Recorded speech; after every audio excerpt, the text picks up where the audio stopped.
Acara yang selanjutnya yaitu Inti yang akan dipimpin oleh beliau Ibu Nur Laila SAG MA. Sebelumnya akan dibacakan profil moderator. Nama Nur Laila SAG MAG. Tempat tanggal lahir Banyumas 5 Mei 1968. Alamat Cafe Riverside depan Hutan Kota Karanglewas. Pendidikan S1 UIN Sunan Kalijaga Yogyakarta, S2 UIN Syarif Hidayatullah Jakarta. Kepada Ibu Nur Laila SAG MAG kami silahkan. Beri sambutan yang meriah untuk Bu Nur Laila. Assalamualaikum warahmatullahi wabarakatuh. Yang terhormat Bapak Rektor Unsud atau yang mewakili, yang terhormat Direktur Paksa Sarjana, yang terhormat para narasumber, yang terhormat semua para undangan, dan yang kami sayangi adik-adik dari KMNU seluruh Indonesia. Alhamdulillah. Yang terhormat, mohon maaf dari PBNU, yang terhormat dari Bapak Mabes, dari Mabes Polri, Bapak Brigjen Agung Makmul, yang terhormat Bapak Dr. Andes Kiai Haji Muhammad Yanafi dari PWNU Semarang, dan para hadirin yang tidak bisa kami sebutkan satu persatu. Alhamdulillah pada sore hari ini di tengah hujan yang sangat deras di luar, kita akan mengadakan lanjutan Munas KMNU yang ke-6 yang ditempatkan di Universitas Jenderal Sudirman Purwokerto. Seminar ini merupakan kelanjutan atau rangkaian Munas KMNU yang akan berlangsung hingga hari Minggu ke depan, bertempat di Pesantren Al-Hidayah Kabupaten Banyumas. Kami dari moderator mempersilahkan dan mengenalkan narasumber untuk seminar kali ini, yaitu pertama Profesor Dr. Muhammad Maksun Mahfud dari PBNU. Kemudian pembicara kedua adalah Bapak Brigjen Polisi Dr. Agung Makmul SHMH dari Mabes Polri. Kemudian pembicara ketiga adalah Kiai Haji Muhammad Yanafi dari Syuriah PWNU Provinsi Jawa Tengah. Dan yang keempat adalah narasumber dari Universitas Jenderal Sudirman sendiri, yaitu Bapak Lutfi Mahasin MA PhD. Kepada narasumber dipersilahkan untuk menempatkan di tempat yang sudah disediakan.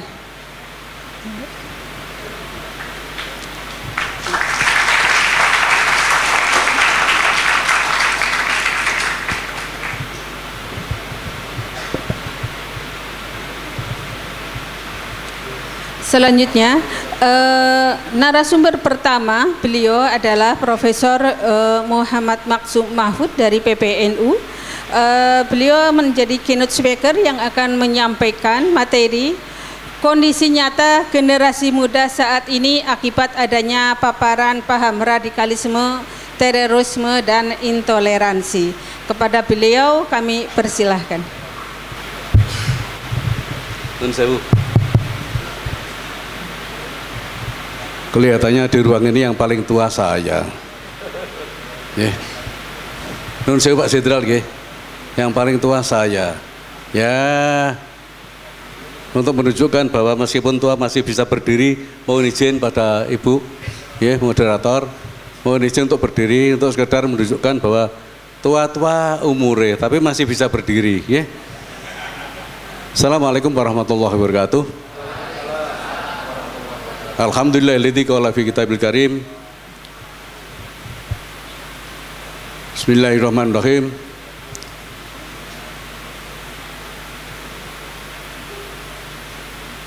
Ya ayyuhan nasu inna khalaqnakum min dzakarin wa unsa wa ja'alnakum syu'uban wa qabaila lita'arafu. Al-ayah. Wassalatu wassalamu ala Rasulillah Sayyidina Maulana wa bibina wa syayyidina wa qurrata a'yunina Muhammadin Abdillah wa ala alihi wa ashabihi wa mawalah min yaumina hadza ila yaumin hadha.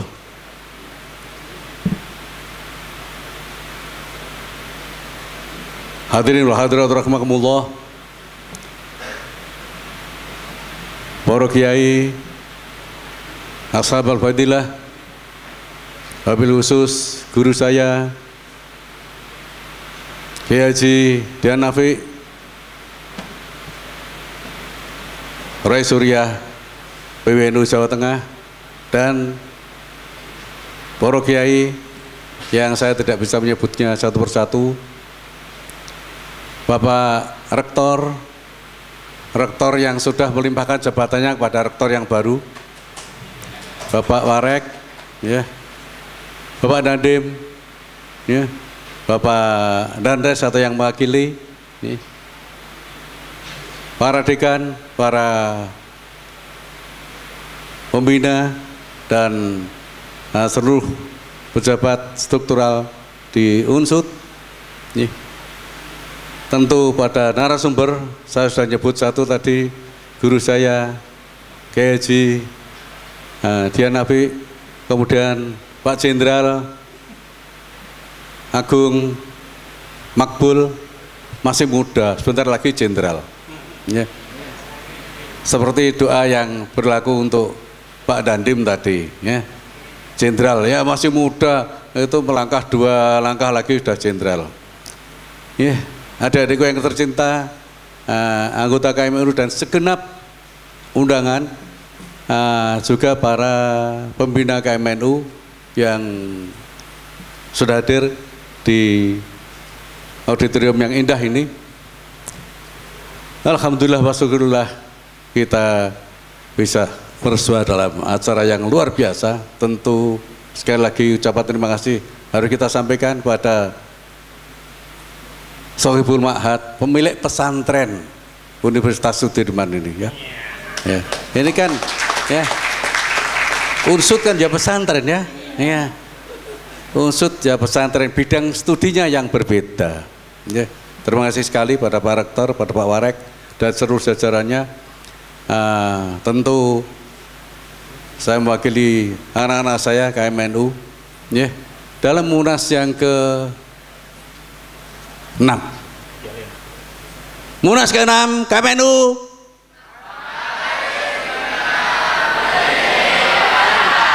Ora jos ya. Munas ke-6 KMNU.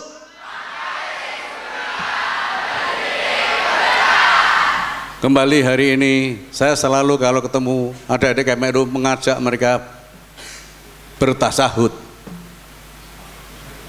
mengucapkan ikrar sahabat Nahdijah bi annana minan Nahdijin, bahwa kita semuanya ini adalah minan Nahdijin, ya, minan Nahdijin. Siapa kita? Nah, iya.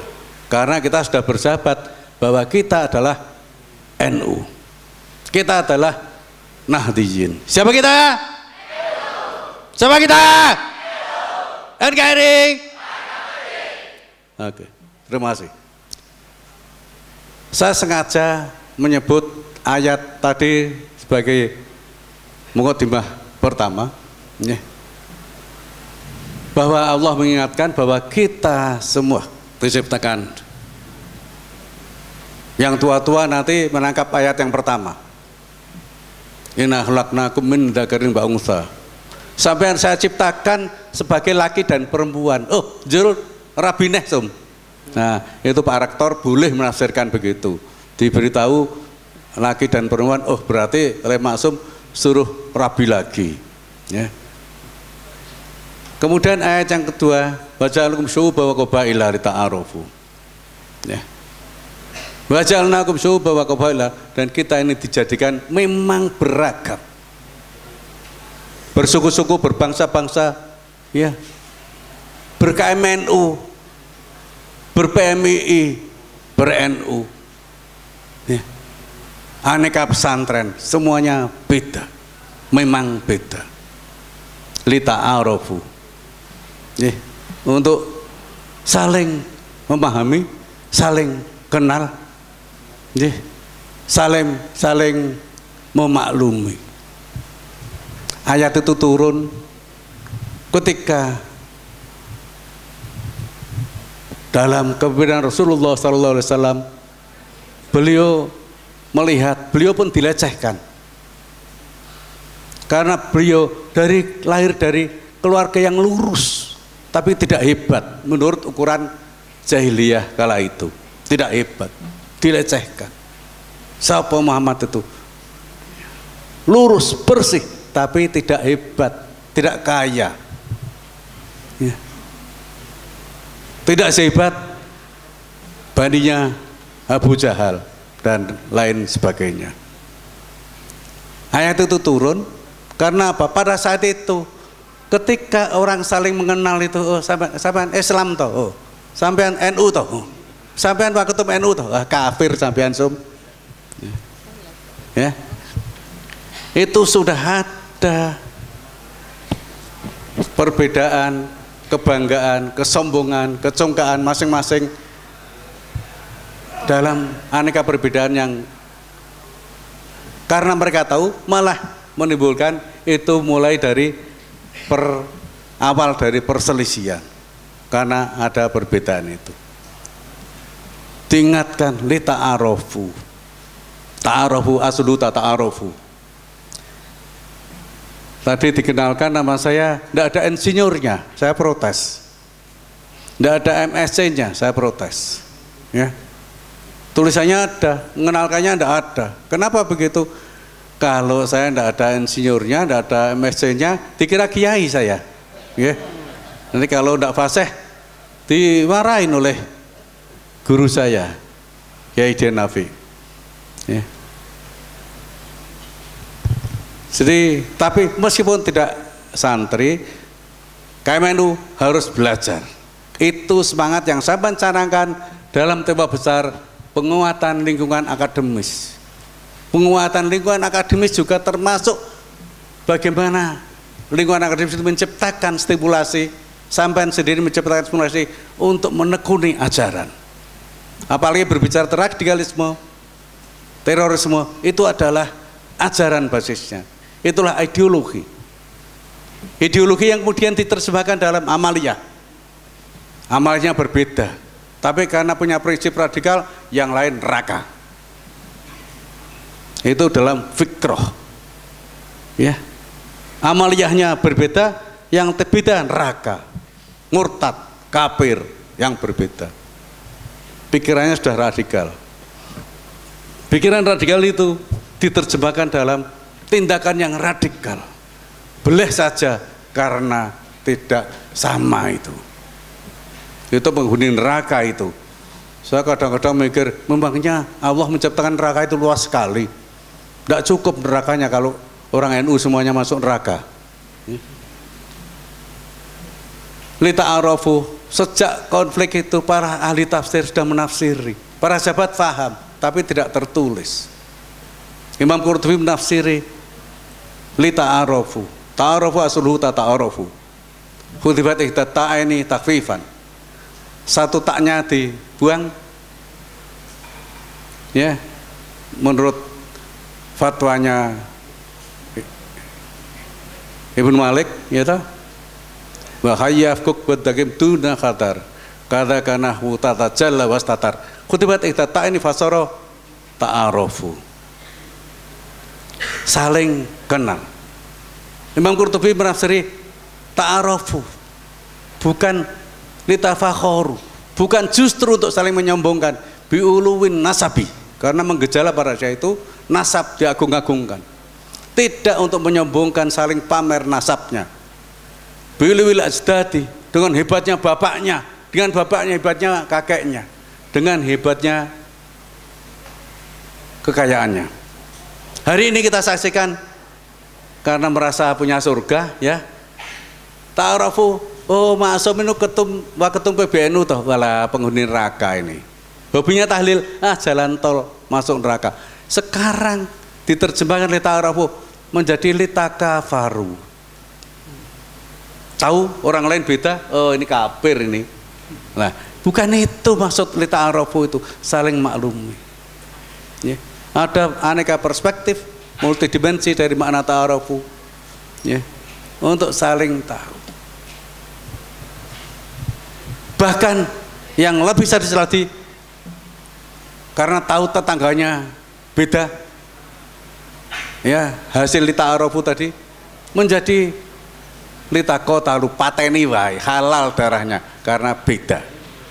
Ya. Jadi yang terjadi tafsir pragmatisnya seperti itu, tafsir politiknya seperti itu. Tetapi kembali bahwa hari ini kita harus mulai belajar ideologi. Apapun latar belakang sampean.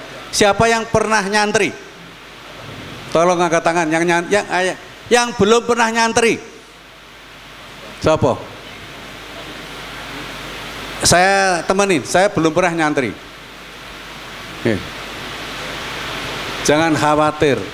Belum pernah nyantri maupun nyantri dalam KMNU, sampai semuanya menjadi santri. Dijanjikan oleh Hadratus Hasyim Asy'ari, siapa yang mau mengurus NU, saya anggap santriku, dan saya doakan yang bersangkutan dan anak cucunya, saya doakan husnul khotimah. Itu janji Mbah Hasyim Asy'ari Hadratus Hasyim. Hadirin wal hadirat rahimakumullah, saya lebih banyak ngerumpi pada dengan adik-adik, mohon waktunya agak panjang ya. Kalau kita memahami lita'arafu maksudnya begitu. Klik ya. Tolong klik. Oh, nggih. Boleh. Oke. Jadi kembali adalah radikalisme, terorisme adalah ideologi. Dalam hal ini tentu ada ajarannya, ismenya adalah ajaran, kemudian keyakinan diterjemahkan dalam amaliyah. Amaliyahnya beda, kemudian muncul kelakuan-kelakuan radikal yang tidak sama dengan saya, itu orang lain dan tentu tempatnya berbeda. Kemudian memunculkan fikrah yang membedakan tegas antara mereka dan orang lain. Kemudian selanjutnya ada harokah, gerakan mereka ada terrorizing, ya. Gerakan mereka adalah terrorizing. Karena itu penguatan lingkungan akademis, ya, lingkungan akademis ini penting sekali membekali diri kita secara akademis memahami ajaran-ajaran itu. Dari ajaran tersebut muncullah amaliyah. Tidak beda, ya. Aswaja Nahdlatul Ulama, Ahlussunnah wal Jamaah An-Nahdliyah terjemahkan. Basically dia berdasar pada akidah, pada fikih yang amaliyah itu, kemudian tasawuf. Landasannya jelas. Memunculkan seperangkat amaliyah Nahdliyah pada first step. Para second step memunculkan fikrah Nahdliyah, pola pikir, cara berpikir, cara pandang, cara hidup NU. Dari sana kemudian memunculkan harokah Nahdliyah. Kalau begitu, maka apa yang harus kita lakukan? Tidak berbeda. Yang lain, radikalisme itu juga muncul dari seperangkat ajaran, kemudian diterjemahkan dalam amaliyah, dalam pola pikir, dan dalam gerakan. Yang itu pasti bukan NU. Yang munculnya adalah radikalisme, terorisme, dan intoleransi. Klik.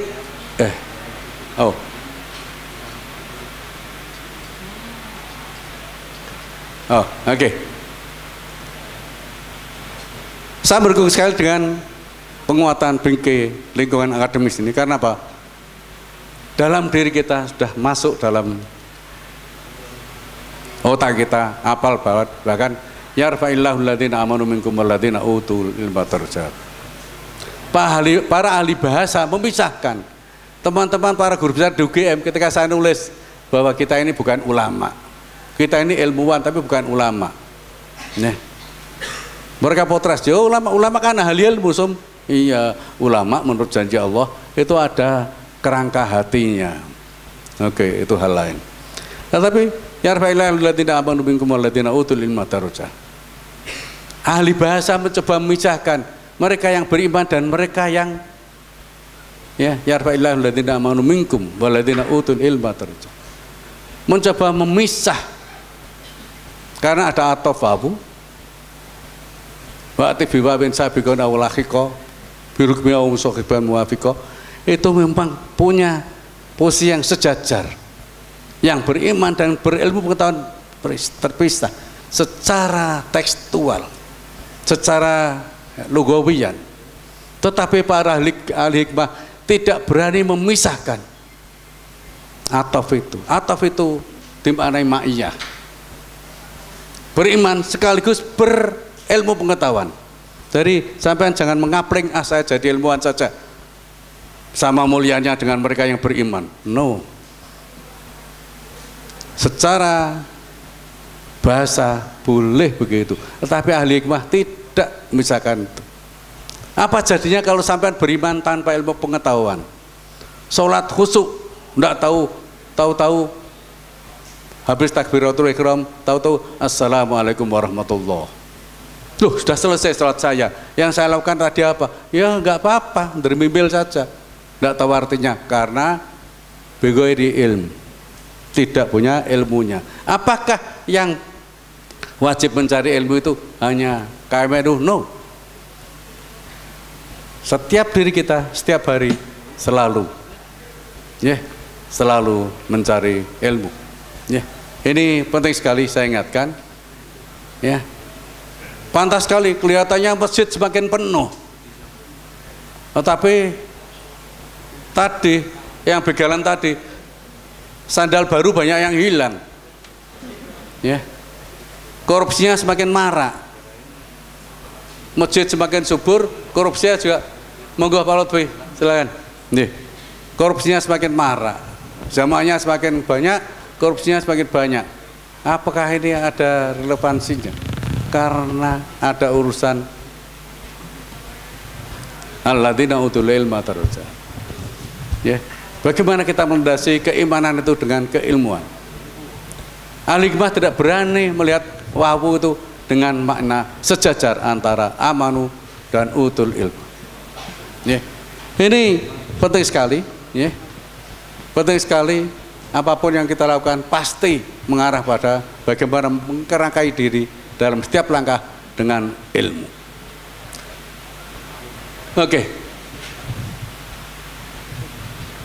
Kadang-kadang kita ketawa. Mereka yang baru belajar sedikit, taunya sedikit, tahu-tahu mengatakan Waketum PBNU kafir. Karena apa? Mimpin jamaah yang alirannya sesat. Loh, kok sesat? Lah NU kan sesat. Nah, mereka mengatakan begitu. Karena apa? Mereka tidak belajar bahwa orang lain juga punya dalil. Kalau tidak belajar tidak tahu. Ada idiom bahasa Arab itu yang menyebutkan mangkatsura ilmuhu qala karuhu. Karena mereka itu tahu tentang al-khilafiyah, aneka hal yang khilaf itu, yang beda-beda itu mereka tahu semua. Atau kalau tidak tahu, jangan-jangan orang lain itu punya dalil sendiri. Mereka tahu kalau mereka curiganya orang lain punya dalil pasti. Jadi kalau ilmunya banyak tidak mungkin. Karena apa? Juga melihat orang lain pasti punya dalil. Kenapa sholatnya begitu? Nah, kalau begitu maka tidak akan ada khilafiyah, perbedaan pendapat. Tidak mungkin memunculkan aneka ragam konflik. Wa ja'alakum syu'uban wa qabaila lita'arafu. Ini urusannya adalah di kata-kata ja'ala. Kalau laki-laki perempuan tadi khalaqa. Itu monopoli Allah. Adik-adik KMNU harus tahu. Kalau khalaqa itu monopoli Allah Subhanahu wa taala. Tapi kalau ja'ala, Allah tidak akan menciptakan, tidak akan melakukan itu kecuali partisipatif. Ya. Kecuali partisipatif. Tentang suhu bahwa qabaila, kelompok, MKNU dan lain sebagainya tergantung pada kita semuanya. Apakah kita beriktikad secara bersama-sama memeliharanya sebagai pembeda, sebagai kelompok khusus, sebagai kelompok yang menekuni ilmu pengetahuan dan kultural dan lain sebagainya. Ini penting sekali.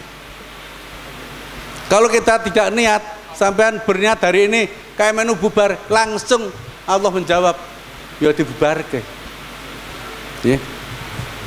Itu ja'ala. Untuk memahami bedanya ja'ala dan khalaqa ini ya, dalam proses kehidupan manusia. Ini ilmu orang tua. Ya. Adik-adik KMNU yang perempuan sudah tahu rahasianya karena sering baca. Yang laki-laki juga sering ngintip. Ya. Jadi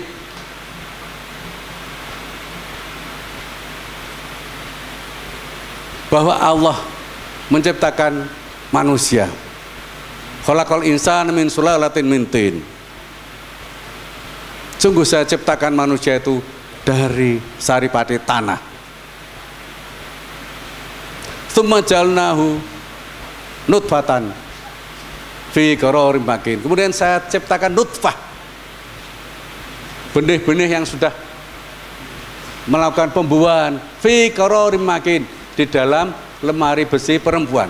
Pakai kata ja'ala. Ya. Artinya apa? Kalau tidak ada partisipasi masyarakat, tidak ada janin di dalam lemari besi perempuan. Janin di dalam rahim tidak pernah ada kalau tidak ada yang berkeringat.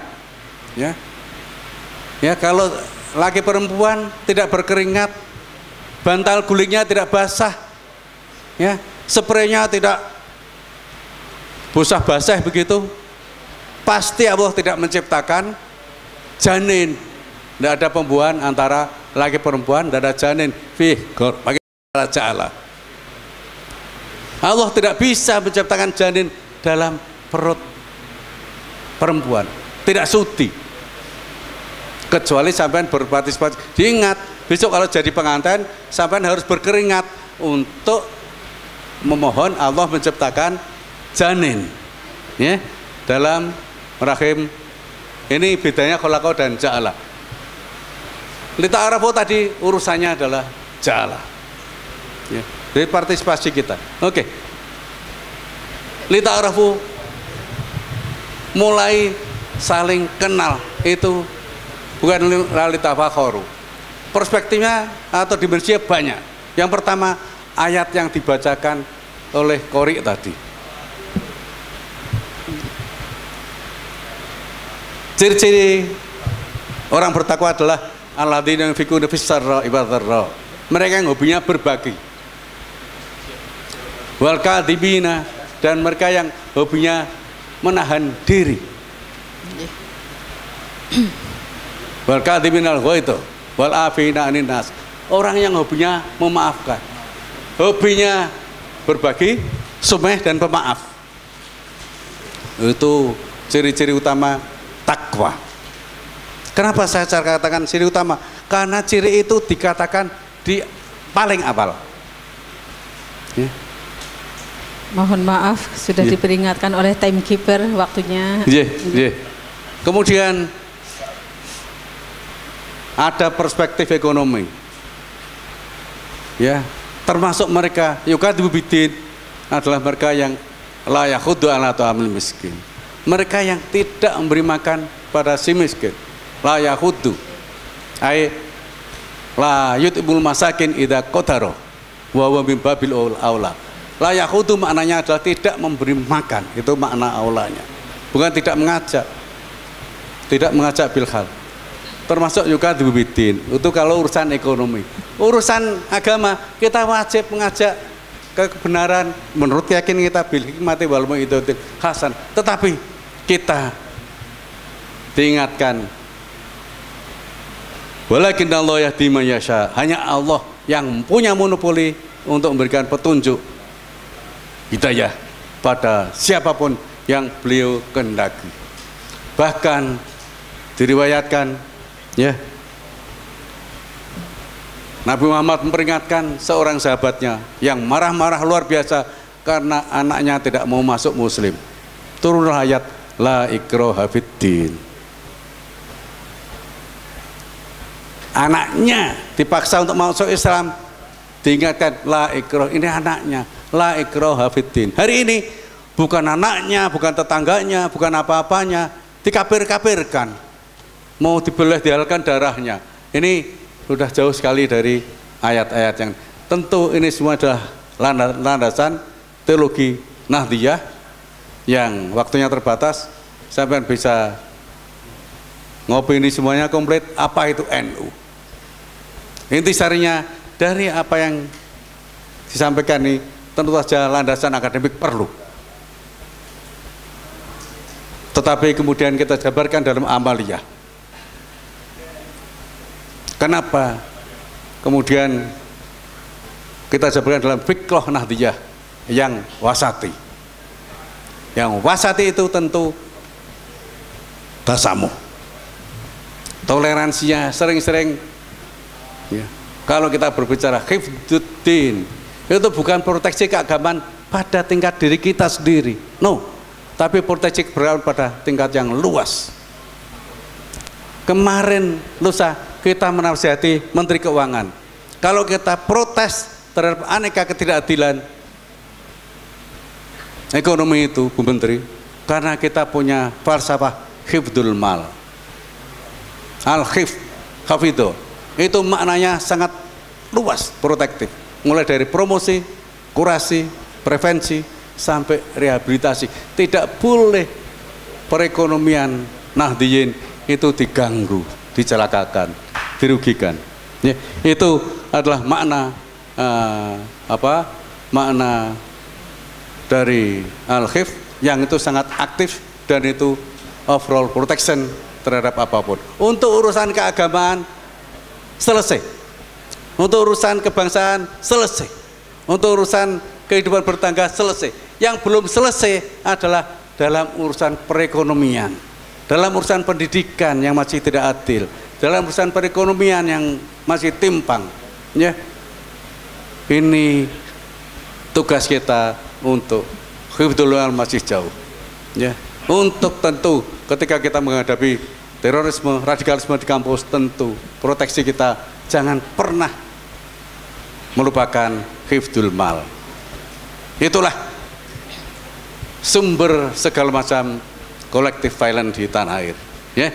Jadi sekali lagi selamat pada adik-adik yang mau munas ya. Munas dalam KMNU,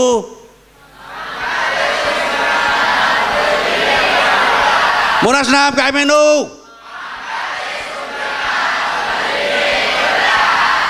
Ya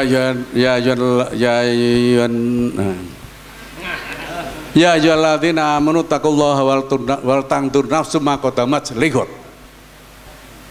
Dalam munas ini sampean mereview ma qaddamat, apa yang sudah dilakukan selama ini, yang baik teruskan, yang tidak baik perbaiki, yang kurang baik diperbaiki menuju lighad, masa depan yang lebih baik. Tetapi pesan saya, jangan seperti bapak-bapak sampeyan, muktamar sudah selesai, munas sudah selesai, masih protes terus ya, pemilu sudah selesai protes terus. Padahal ya, wasawirhum fil amri, boleh berkelahi dan sampean harus memaafkan itu, wasawirhum fil amri. Fa idza azamta fatawakkal 'alallah. Ketika semuanya sampean sudah putuskan dalam musyawarah itu, fatawakkal 'alallah, serahkan semuanya kepada Allah Subhanahu wa taala. Innallaha yuhibbul mutawakkilin. Allah sangat menyukai bukan orang-orang yang protes, tapi orang-orang yang bertawakal. Ingat ya, jangan selesai munas protes, presidiumnya kok sana, presidiumnya salah itu. Ya, ketuanya di situ, programnya kita review dalam musyawarah, wal tandur ma qaddamat lighad, kita review. Semuanya wajib mereview untuk lighad, masa depan, membangun yang lebih baik. atau yang sama baiknya, ya harus lebih lah ya. Tapi segala keputusan faedah aja tawakal Allah. Wallahu muwaffiq ila aqwamit thoriq. Wassalamualaikum warahmatullahi wabarakatuh. Waalaikumsalam warahmatullahi wabarakatuh. Munas kenam KMNU. Sama kita. NKRI. Terima kasih. Terima kasih kepada Profesor Dr. Insinyur Muhammad Maksud Mahfud MSc. Insinyurnya pada sampean kudu fasih mate aku. Mohon maaf. Oke, berikutnya pembicara kedua yaitu dari Brigjen Polisi Dr. Agung Makbul SHMH. Tempat tanggal lahir beliau saya telepon Cirebon 6 Mei 1964. Selisih 1 hari Pak Brigjen. Kebetulan saya tanggal 5 Mei tahunnya yang berbeda. Pendidikan terakhir Sekolah Staf dan Pimpinan Tingkat Tinggi SES PIMTI 2010. Tugas dan jabatan terakhir Karosun Luhkum Divkum Polri tahun 2016. Jabatan sekarang beliau juga termasuk salah satu dosen ilmu kriminologi pasca sarjana atau S2 Fakultas Hukum Universitas Jayabaya tahun 2017 sampai sekarang. Pengalaman tim supervisi PAM Pemilu 2019 di luar negeri atau penugasan pada Saudi Arabia. Mohon waktu dipersilahkan 15 menit. Nanti akan lebih banyak diskusinya. Terima kasih Pak.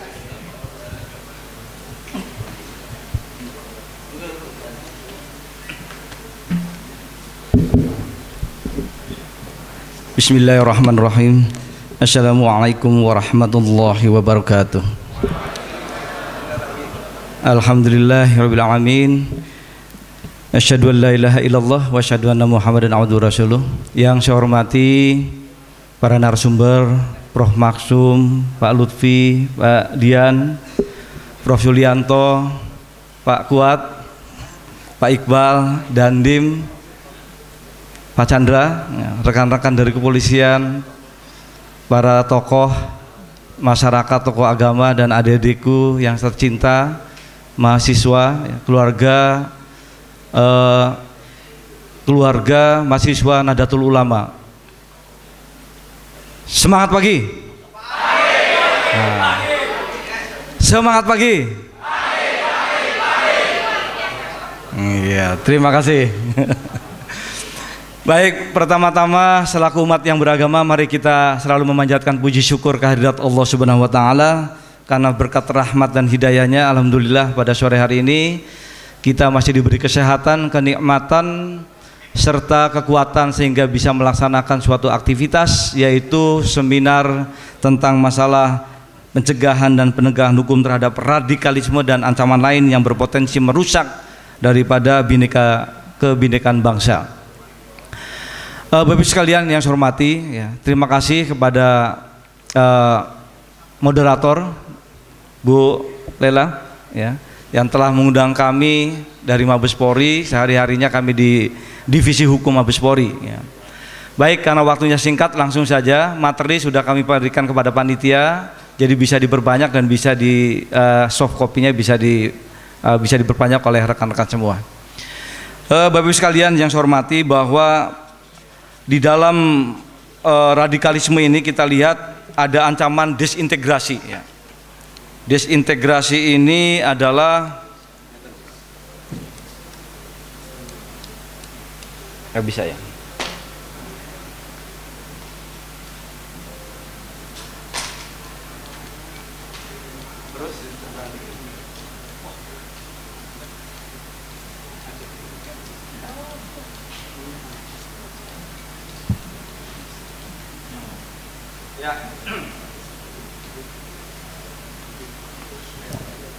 Jadi desintegrasi ini, ya, rekan-rekan atau Bapak Ibu sekalian, adalah dipengaruhi oleh beberapa faktor, ya, yaitu diantaranya adalah pertama adalah dampak globalisasi, ya.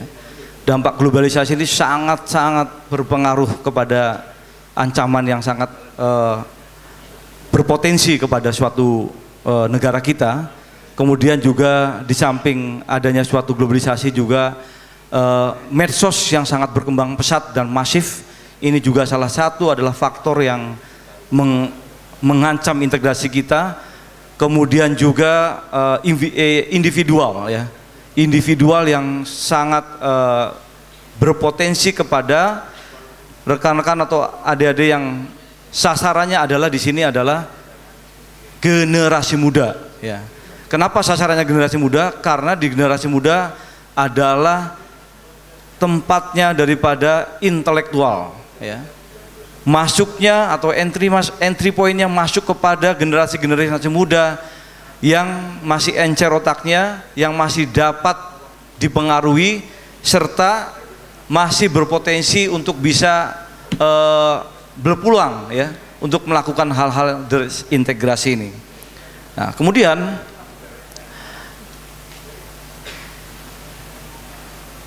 ini tentunya dipengaruhi oleh ideologi, politik, ekonomi, sosial, budaya, dan hankam. Tidak terlepas dari itu, ideologinya adalah tentang masalah khilafah ya, yang sekarang berkembang.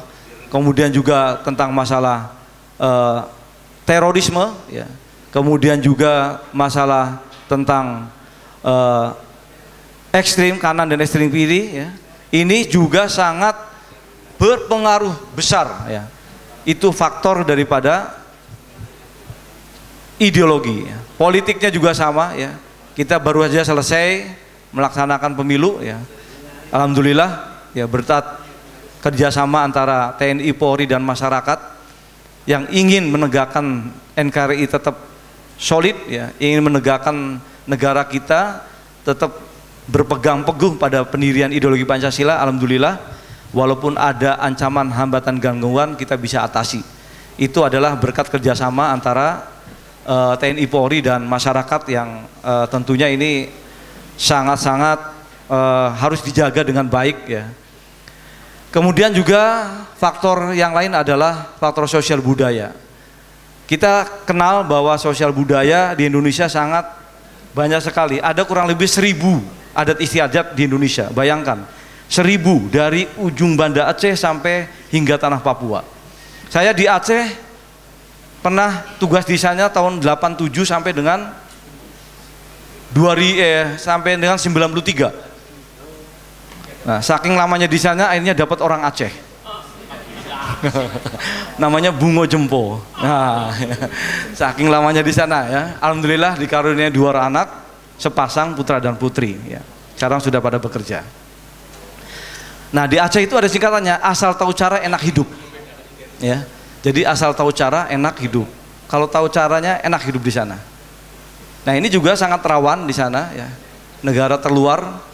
Ada 2 provinsi yang diberikan oleh pemerintah itu undang-undang khusus ya, Otsus, yaitu Undang-Undang Nomor 21 tahun 2001 tentang Papua dan Undang-Undang tentang khusus Aceh. Jadi berbeda dengan 32 provinsi yang lainnya.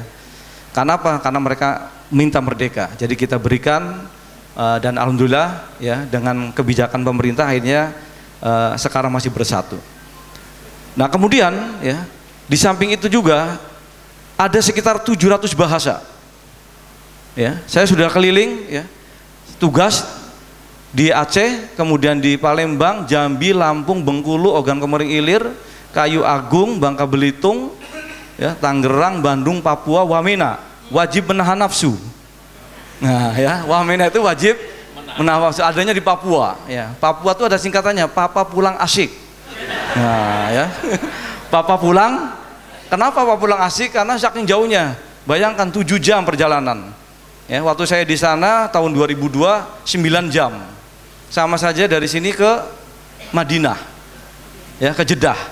Sama dengan umroh, perjalanan dari Jakarta menuju ke Sentani. Jauh sekali, jauh sekali.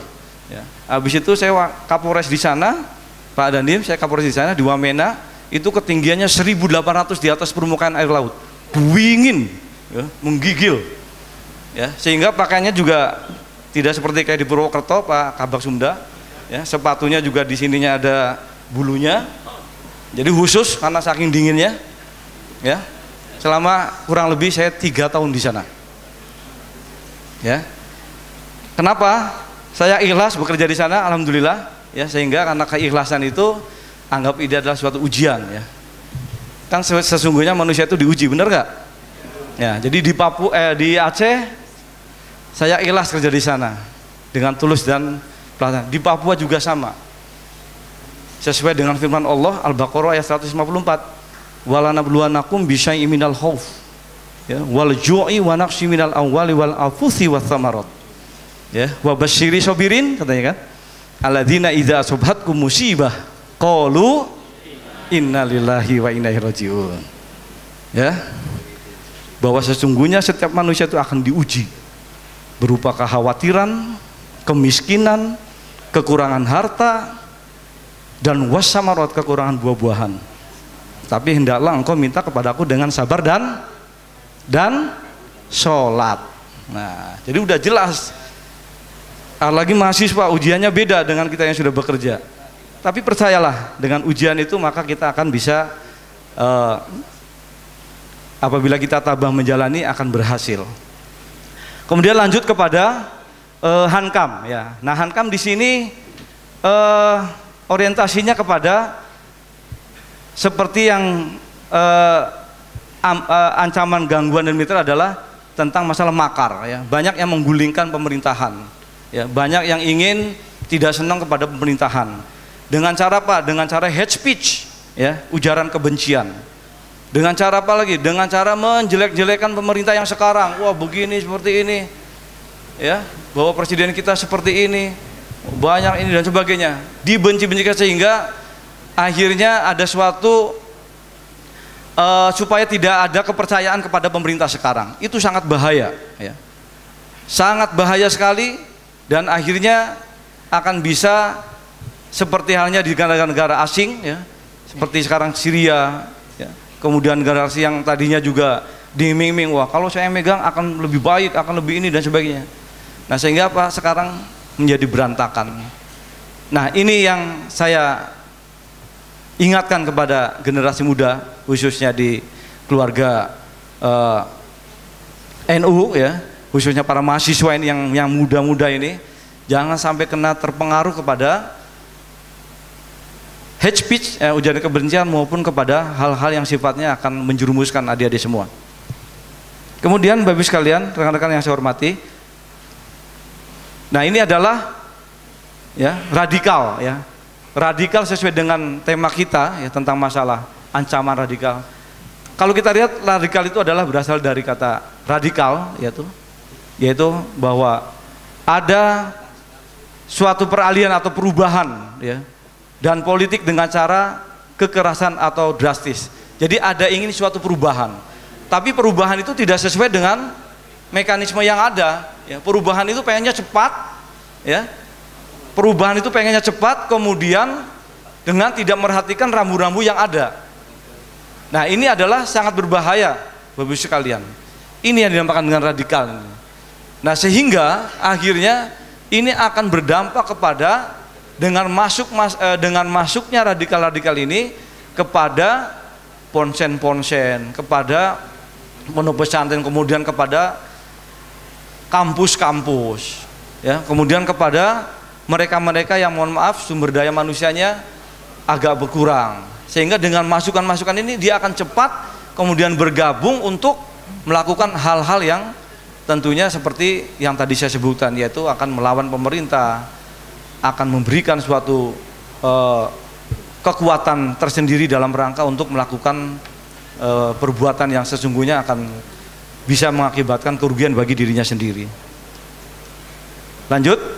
Nah, ini tipologi kelompok radikal. Ada radikal gagasan, ya, ada radikal milisi, ada radikal separatis, ya, ada radikal premanisme, ya, dan ada juga radikal yang lainnya, radikal teroris.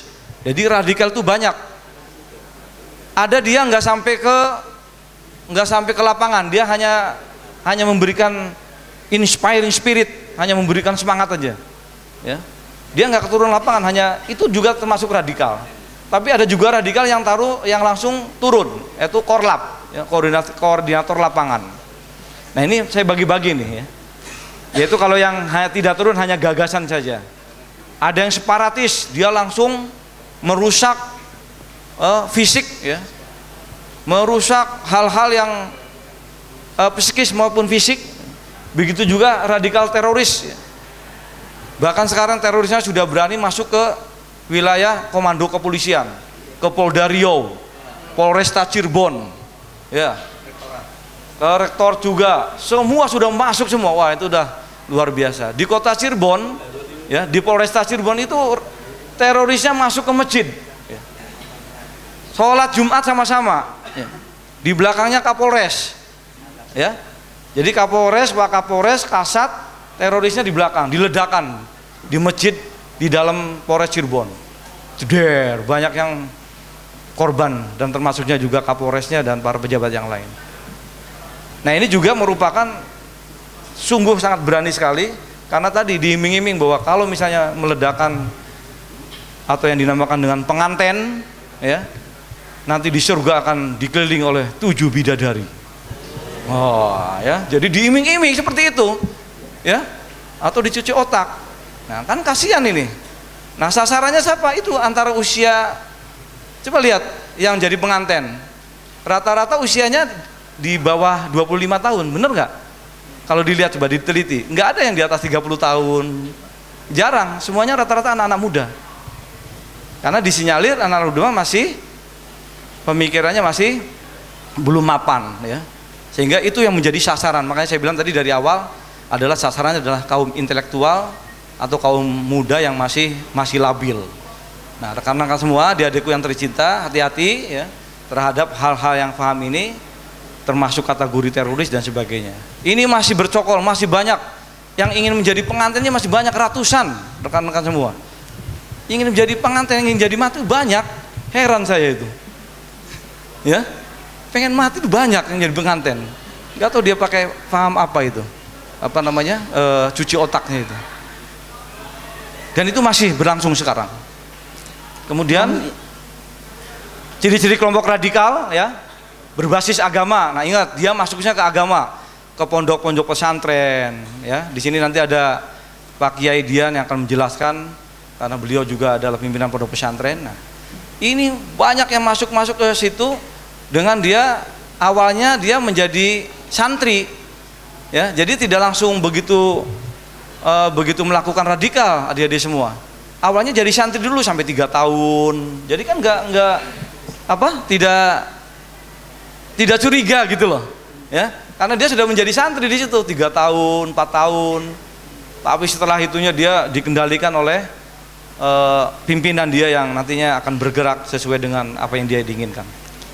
Waktunya sudah habis. Oh, waktunya habis. Oke. Diingatkan oleh moderator. Nah, ini nanti secara gamblangnya saya tinggalkan, ya. Untuk yang Munas keluarga besar NU, ya, ditinggalkan, bisa beli itu dan bisa berkomunikasi langsung dengan saya, ya, apabila ada hal-hal yang masih kurang jelas. Nanti bisa ada nomor HP-nya di panitia. Terima kasih. Wassalamualaikum warahmatullahi wabarakatuh. Waalaikumsalam warahmatullahi wabarakatuh.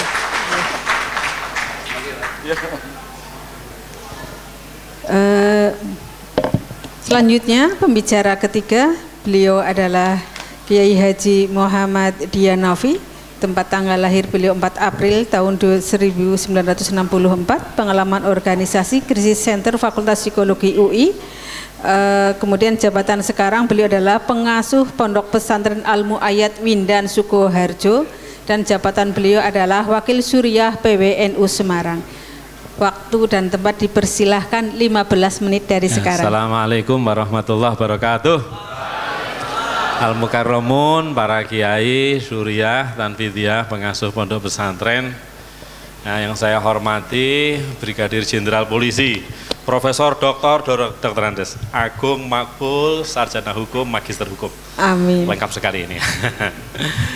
Pemimpin kita Bapak Profesor Dr. Insinyur Kiai Haji Muhammad Maksum Mahfuz, ya, Master of Science yang saya hormati, dan juga Mas Lutfi Mahasin PhD. Syukur alhamdulillah kita hadir di sini. Tenang saja, aman karena ada Letkol Chandra, calon Letnan Jenderal. Iya. Bapak Kapolres atau yang mewakili serta rekan-rekan KMNU yang tercinta. Ya. Siapa kita? NKRI? Pancasila? Hebat. Ya. Langsung strategi pokok, Pak. Baik, saya dari Wakil Rois Suriah NU Jawa Tengah ya, bukan PBNU Semarang ya. PBNU Jawa Tengah. Jadi sebenarnya saya sering keliling ke Jawa Tengah ini ya. Sering sekali keliling Jawa Tengah, dikasih mobil plat merah itu ya. Oleh negara, saya plat hitamkan itu dan sudah selesai dan. Ya, ingat baik-baik bahwa radikalisme itu gerakan. Apapun yang namanya gerakan pasti punya 5 unsur. Ideologi, tokoh, basis massa, kultur, dan legitimasi. Kalau 5 hal ini ada, berarti itu gerakan. Maka kalau kita ingin menguatkan atmosfer kampus, atmosfer akademisi untuk ya, melawan paham-paham seperti itu, kita juga harus lengkap. Kaderisasi tokohnya terus, penjernihan ideologi kita, pro NKRI, pro Pancasila harus disertai dengan ilmu yang cukup. Basis massa kita harus kita layani dengan sebaik-baiknya, sampai di masjid-masjid, musola-musola. Jangan sampai absen itu. Ya, khotib-khotib kita itu. Tiap hari Jumat, pengajian-pengajian majelis taklim dan seterusnya, KMNU mesti masuk ke situ. Dan jangan lupa, mereka terus-menerus bergerak dengan berbagai macam kultur ya, yang menjauh dari kearifan masyarakat kita. Legitimasi, mereka terus-menerus ya, memberi semacam edifikasi kepada tokoh-tokoh mereka sebagai yang hebat dan sebagainya melalui media sosial. Lanjutkan, Mbak. Langsung ke strategi. Pertama adalah giatkan simpel-simpel akademik mahasiswa. Saya bisi-bisi dengan Prof. Mahfud. Kira-kira apa yang terpenting untuk KMNU? Kuatkan pengetahuan, kuatkan pemahaman teoretik adik-adik semua. Aspek-aspek konseptual harus sangat paham. Tentang sejarah Indonesia, tentang keindonesiaan, tentang Pancasila, tentang Nahdlatul Ulama. Terus kuasai dengan baik. Saya sempat belajar pada Profesor Baikuni sehari. Beliau mengatakan, hati-hati kalian pendidik jangan sampai salah konsep. Teman-teman KMNU jangan sampai salah konsep. Nah, yang kedua adalah literasi media digital untuk counter narasi. Adik-adik harus aktif itu, nggak cuma WA-an Gojek, gurau sama teman-teman. Nah, tapi sungguh-sungguh menyebarkan konten yang baik. Dek, setuju deh ya? Setuju dek? Nah, ada penelitian dari 11 peneliti tentang website Islam di Indonesia didanai oleh UNDP. Ternyata 4 besar website keislaman yang menerima interaksi tertinggi di Indonesia ini adalah website Nahdlatul Ulama. Selamat dek. Nah. Cuma KMNU sudah menguatkan diri di website 4 ini apa belum? Sudah apa belum? OTW? Oh iya, ojo takon baik. Counter narasi ini sangat penting menurut saya. Karena di tengah-tengah kegalauan banyak orang, sampai tadi disebut ada rektorat, sampai disebut ada dari kepolisian. Ya. Nggak mengerti konsep keindonesiaan, itu parah sekali. Saya mau sampaikan satu contoh yang sangat menarik. Dalam Quran surah Hud, surah 11, ayat 63. Ada 4 etapa membangun peradaban. Wa ila samuda akhahum solihah. Dan kepada kaum Samud bangsa Samud, aku utus saudara mereka Nabi Soleh. Tidak semua orang bangsa Samud seiman dengan Nabi Soleh, tapi Nabi Soleh disebut saudara mereka. Maka etapa pertama membangun peradaban adalah persaudaraan kebangsaan, ukhuwah watani. Yang kedua, etapa kedua, qala ya qaumi ibudullaha ma lakum min ilahin ghairu. Etapa kedua. Setelah berhasil membangun persaudaraan kebangsaan, Nabi Soleh berkata kepada bangsanya, sembahlah Allah, tiada Tuhan selain Dia. Maka setelah dicapai persaudaraan kebangsaan, masuk etapa kedua, ketuhanan yang Maha Esa. Persis seperti sejarah bangsa Indonesia, berhasil mencapai persaudaraan kebangsaan dalam puncaknya 1928, 1945, tanggal 18 Agustus kita menetapkan ideologi konstitusional negara kita. Sila pertama, ketuhanan yang Maha Esa. Negara berdasar atas ketuhanan yang Maha Esa. Pasal berapa itu? Undang-Undang Dasar Negara Republik Indonesia, pasal berapa itu? 29. Negara berdasar atas ketuhanan yang Maha Esa.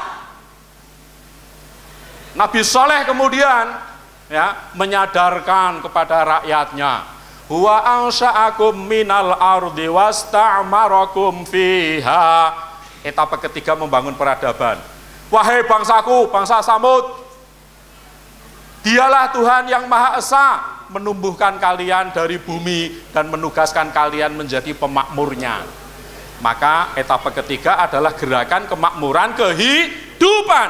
Jangan dirusak dengan radikalisme, terorisme, dan intoleransi. Yang keempat, fastaghfiruhu summa tubu ilaih. Inna Rabbi qaribum mujib. Maka wahai bangsaku, bangsa Samud, kalian telah bersatu sebagai sebuah bangsa, kalian telah berketuhanan yang Maha Esa, kalian telah memakmurkan kehidupan kalian. Terakhir ini loh penting, etapa keempat, maka mohonlah ampun kalian semua, bertobatlah kepada Allah, karena sesungguhnya Allah Maha dekat dan Maha menjawab permohonan ampunan. Sikap hidup reflektif, jangan merasa paling benar sendiri, kembalikan kepada Allah. Jangan sampai kita berlebihan mengelola kehidupan di bumi ini, harus sesuai dengan batas-batas kewenangan yang ada pada kita sebagai manusia. Setuju enggak itu? Konsep seperti ini penting enggak? Penting. Di tengah-tengah orang bingung, setelah khilafah Turki Utsmani tumbang, kemudian kehebatan Mbah Hasyim Asy'ari meneruskan tradisi kewaskitaan Wali Songo, sehingga di Indonesia tidak pernah ada memori kolektif perang agama. Dahsyat loh ini London. Lihat Eropa, lihat Amerika Latin, lihat Asia Tengah. Indonesia selamat dari memori kolektif perang agama. Karena apa? Aktualisasi surah Hud ayat 63. Tinggal 3 menit katanya Mbak Lela ini. Bangun kesebayaan yang positif. Yang keempat, berlatih ekspresi yang positif, ceramah, kesenian, bikin artikel, dan seterusnya. Yang kelima adalah kuatkan atmosfer kampus untuk bela negara. Teman saya Australia bilang sama saya, off the record tolong jangan diceramahkan. Pak Dian, jangan mau murid-muridmu dapat kuliah gratis di Australia. Kenapa bos? Saya bilang, aku sudah lihat kampusku sendiri di Australia, aku sudah lihat banyak kampus di Australia. Kenapa? Orang-orang dari Asia belajar di Australia tidak untuk belajar sains yang sesungguhnya, tetapi banyak yang belajar cuma political correctness. Hati-hati nanti ke MNU, kalau ada yang kuliah di Australia, hati-hati. Saya sudah kasih warningnya itu. Setuju adik-adik? Jangan mau digunakan untuk menjadi bagian dari kepentingan tertentu, melemahkan kecintaan Anda sendiri kepada Negara Kesatuan Republik Indonesia. Dan saya kasih begitu. Boleh ya Prof ya? Oh enggak apa-apa ya. Yang keenam adalah pelatihan penelitian. Ini mesti terus teman-teman KMNU ini. Terutama adalah riset tindakan partisipatoris atau participatory action research. Lakukanlah itu. Mumpung ada Mbak Nurlela, nanti biar bimbing beliau ini penelitian adik-adik KMNU di Purwokerto. Setuju, Dek? Terakhir, slide terakhir. Slide terakhir. Sing jogo komputer. Ini nasihat dari simbah saya. Simbah saya mengatakan, sing Arab digarap. Sing Arab digarap. Dongo Arab apa rale? Arab bah digarap. Salat Arab apa rale? Arab digarap. Quran Arab apa rale? Arab bah digarap. Sing Arab digarap, dilakoni. Saya kadang-kadang dibangunkan ayah saya agar melihat wayang. Delok wayang. Tak kira kon ngaji apa kon apa, dibangunkan untuk lihat wayang. Karena apa? Sing Jawa digawa. Busana, bahasa, tata krama, tradisi Jawa dibawa. Sing rada pedes sing nomor 3. Sing barat diruwat.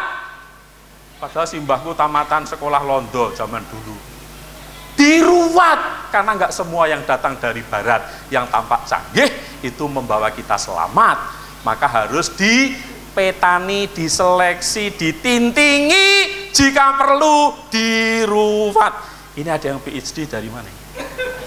Dari Australia tak rasane. Ini nggak apa-apa, aku tahu diundang makan malam karo rektormu Mas. Ya, baik, sekian, terima kasih. Mudah-mudahan ini berguna bagi kita. Slide-slide berikutnya silahkan dilihat saja.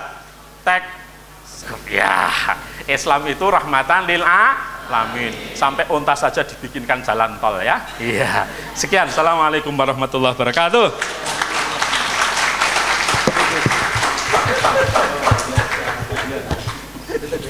Oke. Terima kasih kepada Kiai Haji Muhammad Dianafi. Beliau saya waktu penelitian tahun 2000-an saya banyak dibantu oleh beliau di Solo. Gitu. Penelitian partisipatoris alhamdulillah bisa berhasil baik karena salah satunya saya didukung oleh beliau untuk penelitian trafficking partisipatoris. Jadi saya live in di Solo itu di Hotel 1000, di Pasar Gede dan di alun-alun selatan. Itu. Pembicara yang keempat adalah beliau kakak pembina atau bukan? Secara kultur beliau juga adalah NU, tapi apakah sudah masuk KMNU? Belum, karena KMNU datangnya belakangan. Jadi dia sudah masuk organisasi NU yang sebelumnya. Beliau adalah Dimas Lutfi Mahasin, MA PhD, lahir ini sebanyak yang bulan Mei ternyata ini. Saya Pak Brigjen dan Mas Lutfi, saya panggil Dimas karena ini mau manggil D atau Mas seperti itu ya. Itu tanggal 29 Mei 1977, alumni Australia. Jadi PhD-nya S2 dan S3-nya di Australia. Apakah nanti kampus yang mana ini? Ternyata beliau tadi tertawa gitu. Kampus yang mana yang ternyata yang bukan untuk belajar tetapi untuk belajar teroris. Waktunya 15 menit, Mas Lutfi silahkan.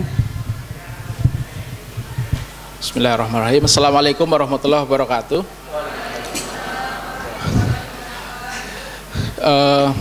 Yang terhormat para romo kiai, ya, para senior dan para narasumber yang hadir di kesempatan ini. Sebelumnya saya mohon maaf. Pertama saya mohon izin untuk duduk karena tidak berani untuk membelakangi para senior ini. Yang kedua, kalau berdiri ini banyak guru-guru saya di sini. Jadi kalau lebih tinggi itu, kalau di tradisi pesantren itu adabnya kurang jadinya gitu ya. Jadi saya ingin duduk meskipun juga agak enak juga kan lebih tinggi gitu. Mohon maaf ini karena berbicara di forum seperti ini seperti nguyai segoro karena sudah banyak yang lebih semuanya gitu ya. Mohon izin Pak Yai Janafi, tadi sebenarnya saya intronya akan berbeda tapi ternyata saya dipancing tadi sama Pak Yai, jadi saya agak terprovokasi nih, jadi panas. Meskipun saya alumni Australia, tapi saya kuliah di Universitas NU yang paling besar di dunia, namanya Australian National University, disingkat ANU. Jadi kita guyonannya itu ya, saya itu kuliah di Akademi Nahdlatul Ulama itu di Australia. Ya. Saya cek terakhir itu masih rankingnya masih 20 besar dunia lah. Gitu. Tapi bukan itu yang ingin saya sampaikan. Saya menemukan identitas kultural saya justru ketika saya sekolah di Australia. Gitu. Jadi waktu saya antara kuliah beneran dengan mengorganisir pengajian khataman itu ya separuh-separuh lah gitu. Karena ketika kami mulai kuliah di sana itu pengajian yang paling ramai itu dulu pengajian yang organisir teman-teman tarbiyah gitu ya. Yang itu sedikit-sedikit bid'ah gitu kan, ya seperti itu. Kemudian kita bikin pengajian tandingan dan sampai sekarang alhamdulillah masih berjalan Jamaah Khataman Canberra. Nah, Bapak sekalian, topik kita hari ini itu mungkin saya merefleksikan beberapa perjalanan studi saya ketika di Australia. Pertanyaannya yang selalu muncul biasanya terkait dengan topik radikalisme, intoleransi atau terorisme itu apakah komunitas Nahdliyin khususnya di kampus itu imun dari 3 pengaruh negatif yang sedang kita bicarakan hari ini. Banyak orang bilang bahwa kebangkitan gerakan di kalangan Nahdliyin untuk mengcounter semua hal itu menunjukkan bahwa komunitas Nahdliyin itu yang paling imun, yang paling resisten terhadap pengaruh negatif itu. Ya. Tapi saya punya cerita menarik, ternyata problem radikalisme, intoleransi maupun terorisme itu ya tidak ada satupun komunitas yang bisa imun dari pengaruh itu. Ya. Makanya topik sore ini saya kira relevan. Bahwa bahkan NU pun tidak pernah lepas dari pengaruh itu gitu ya. Saya mau cerita satu pengalaman. Saya punya teman satu angkatan ketika di Jogja. Ya, dan dia punya saudara sepupu yang kemudian saudara sepupunya ini terlibat dalam sebuah secara tidak langsung terlibat dalam sebuah kejadian yang di Indonesia semua tahu. Bapak Ibu mungkin pernah mendengar pelaku utama bom Bali di tahun 2002 di Bali, ya, di Legian. Ya, ada 2 tokoh utama yang muncul, yaitu Imam Samudra dan Amrozi.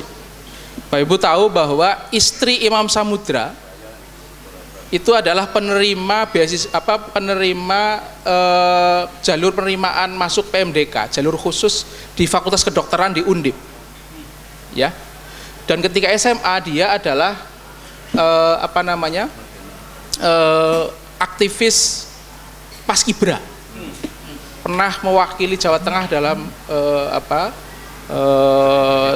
event Paskibra tahun 90-an gitu ya. Dan dia adalah istri dari Imam Samudra. Dan Bapak Ibu tahu bahwa istri dari Imam Samudra itu adalah keponakan dari Rois Suriah PCNU di satu kabupaten di Pantura sana. Ya. Ya. Jepara. Almarhum Pak Fauzan, ya.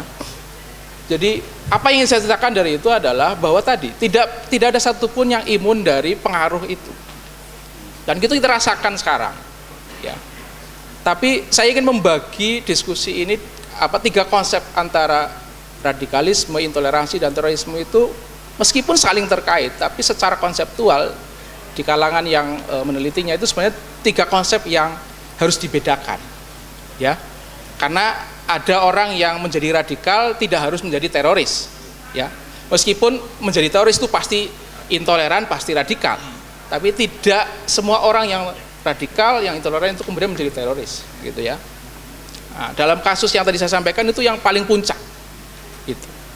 Nah, saya kira pemetaan atau pemahaman untuk membedakan ketiga konsep itu penting untuk memberikan strategi yang lebih baik seperti yang sudah disampaikan Pak Yedian tadi. Kalau kita memahami 3 hal itu sebagai 3 konsep yang berbeda, strateginya juga mesti berbeda, gitu.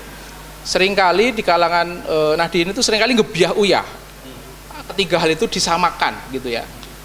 Nah, saya sepakat dengan pandangan Profesor Nadir Shah Hussein misalnya, Rais Suriah PCINU Australia, New Zealand. Itu saya pernah jadi ketua Tanfidiyah 2 tahun, Pak, 2010-2012, mendampingi beliau. Pak Nadir itu membagi radikalisme itu dalam 3 ranah. Yang pertama adalah ranah keagamaan, gitu ya. Jadi radikal adalah cara pandang yang tidak mainstream dari sisi keagamaan. Mungkin dalam konteks ini adalah warisan Khawarijism, gitu ya, dalam tradisi Islam yang gampang mengkafirkan orang, memberikan cap takfir kepada kelompok yang berbeda pandangannya dari yang lain. Nah, pandangan keagamaan seperti ini seringkali berhenti hanya di pandangan keagamaan, tidak harus selalu bertransformasi menjadi yang lain, gitu ya. Itu, dan penanganannya juga berbeda.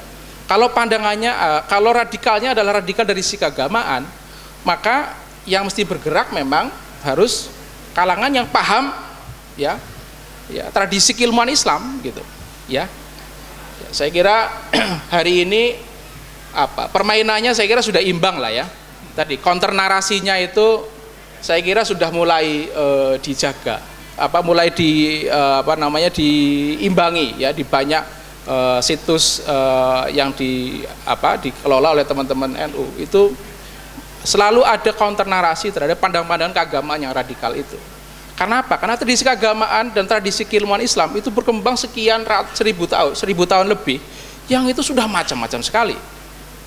Ya, jadi sangat tidak mungkin pandangan keagamaan itu ya diklaim pasti sama persis dengan masa kenabian, gitu. Dan itu yang bisa mengantar ya yang paham tradisi keilmuan Islam. Apa itu tafsir ya, apa itu hadis, gitu ya, balaghah dan lain-lain. Apalagi fikih ya. Yang paham seperti itu hanya kalangan pesantren. Yang makanannya sehari-hari itu, gitu. Ya. Tapi radikal keagamaan belum tentu ya itu sebangun dengan radikal jenis kedua, yaitu disebut dengan radikal ideologis. Kalau radikal ideologis, cara pandangnya adalah berbeda dengan mainstream, tapi dalam hal fondasi kehidupan berbangsa, penolakan terhadap nasionalisme, penolakan terhadap Pancasila, ya, kehidupan keagamaan, kehidupan bersama sebagai satu bangsa yang satu lintas kultural itu adalah pandangan ideologis. Dan ini ya tidak selalu mereka datang dari mereka yang radikal secara keagamaan. Karena radikal ideologis ini macam-macam. Radikal kiri misalnya, ini pernah menjadi ya sampai sekarang menjadi musuh besar kita semua, gitu. Ya. Radikal yang mencita-citakan perubahan struktur sosial masyarakat yang sangat sangat cepat, gitu ya. Seperti digagas kaum komunis misalnya, itu ada radikal ideologis yang juga tetap berbahaya, gitu. Meskipun bahayanya tidak segede seperti yang ya kadang-kadang didengungkan orang, gitu ya, karena memang peta besarnya juga sudah mati, gitu kan, gitu. Nah, yang ketiga adalah radikal politis. Politis adalah radikal yang asli pada aspek gerakan. Jadi mereka berjejaring bergerak untuk tadi merealisasikan pandangannya, apa itu pandangan keagamaan maupun pandangan ideologisnya, gitu. Nah, meskipun ketiga hal itu kadang-kadang berkait, tapi itu 3 hal yang berbeda. Tidak boleh disamakan karena strateginya berbeda. Kalau radikalnya adalah radikal dalam sisi tindakan secara politis misalnya, ya seperti Imam Samuda dan kawan-kawan, yang bisa menangani bukan kita, yang bisa menangani adalah Densus 88 gitu kan, gitu. Kalau radikalnya ada radikal agama tadi, yang bisa mengayomi adalah mereka yang paham, expert di bidang keagamaan. Kalau radikalnya ada radikal dari sisi ideologis, ya kita semua bisa terlibat, gitu. Ya. Kenapa? Pertanyaan kedua adalah kenapa kampus sebagai ruang berakademisi itu tidak imun dari penetrasi gagasan-gagasan yang seperti itu. Salah satu pandangan yang diyakini banyak kalangan terkait dengan rawannya kampus terhadap penetrasi gagasan radikal adalah cara pandang kalangan akademisi yang dianggap terlalu positivistik. Itu. Dalam satu buku penelitian yang dilakukan di Amerika menunjukkan bahwa biasanya gagasan radikal itu lebih mudah terekspos kepada mereka yang datang dari latar belakang keilmuan eksak daripada yang sosial. Kalau orang jualan HTI di FISIP itu berat sekali perjuangannya, Pak. Orang payu, karena orang FISIP itu senangnya demo, senangnya demo. Kalau ada pandangan kayak gitu pasti didebat gitu. Tapi kalau datang ke, mohon maaf, misalnya ini bukan generalisasi ya, ini temuan dari penelitian itu. Misalnya datangnya ke teman-teman di teknik, teman-teman di MIPA misalnya kayak gitu, yang selalu cara pandang berpikir saintifiknya dibangun cara pandang yang black and white, ya, eksak, positivistik, maka lebih mudah terpapar ke pandangan-pandangan seperti itu. Beberapa waktu lalu kami melakukan paparan riset, hasil riset teman-teman peneliti di Unusia, Jakarta. Itu mengkonfirmasi hal itu. UNSUD termasuk satu dari beberapa kampus di Indonesia yang terpapar terhadap pandangan itu. Angkanya memang kecil, angkanya memang kurang dari 10%.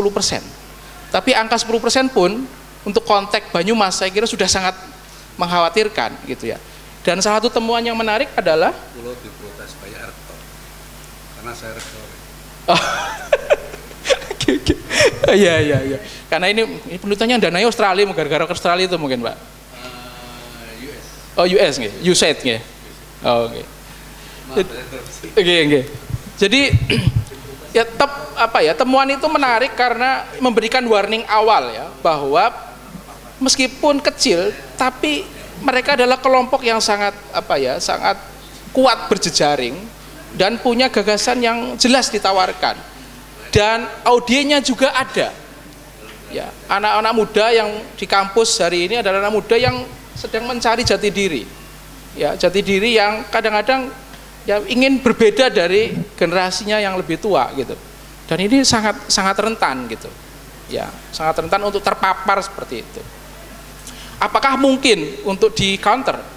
Nah, ini PR kita bersama. Ya. Saya kira sejak era ya Pak Iqbal ya kalau tidak salah itu, kita sadar penuh bahwa kampus masjid-masjid kita di seluruh UNSUD ini ya perlu perlu di surveillance gitu kan. Jangan sampai menjadi ajang pembibitan gagasan-gagasan yang tadi. Ya, dan itu disadari penuh. Meskipun terlambat, tapi lebih baik terlambat daripada tidak sama sekali gitu ya. Itu. Dan itu sudah dilakukan saya kira. Nah, dalam konteks itu saya kira saya punya harapan besar bahwa teman-teman KPNU itu bisa melakukan peran-peran itu. Hari ini tidak cukup hanya mendaku dan bangga dengan identitas KNU-an tanpa paham peta gerakan besarnya. Kampus hari ini, siapa yang menguasai jejaring kampus hari ini, itu adalah yang menguasai Indonesia 30 tahun yang akan datang. Apa yang kita alami hari ini adalah apa yang sudah terjadi dan mereka rintis itu sejak tahun 70-an. Era ketika ya Islam politik itu direpres oleh Orde Baru, kemudian memunculkan aktivis-aktivis jamaah pengajian ya. Dan itu ditolerir oleh negara waktu itu karena apa? Ya daripada komunis, ya itu yang ditolerir. Tapi akhirnya kebablasan, gitu kan? Dan ini sudah mulai di counterbalance, gitu.